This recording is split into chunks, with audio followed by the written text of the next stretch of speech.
ఈ చీరల మీద కూడా ఎంత మోసం చేస్తాడు ఎరికేనా?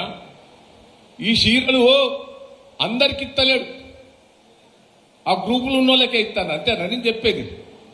గ్రూప్ నోళ్ళకే ఇస్తాడు. ఆ గ్రూపులో ఇచ్చేటివి కూడా అప్పే. ఒక్కొక్క చీరకు 1200 రూపాయలు అప్పు. ఇది నేను ఛాలెంజ్ చేసిన. ఎవడన్నా చీర ఇచ్చేటప్పుడు పేరు రాసుకొని సంతకం పెట్టుకోవాలి. ఇప్పుడు చీర ఇచ్చేటప్పుడు ఏం చేస్తాడు? ఇది అంటాడా, ఫోటో అంటాడా, ఐడి కార్డు అంటాడా? అంటే ఏంటంటే బ్యాంకు పోతే ఏం చేస్తావు? ఇవన్నీ పెట్టుకుంటావా లేదా? ఇది నీ పేరు మీద 1200 రూపాయలు అప్పు. ఓ నెల రోజుల తర్వాత నోటీస్ వస్తుంది, బిడ్డ 1200 కట్టుకోవాలి. ఆ చీర ఖరీదు 300. 300 రేవంత్ రెడ్డికి లంచమట, 300 ఆఫీసర్లకు లంచమట. ఇదంతా బోకస్.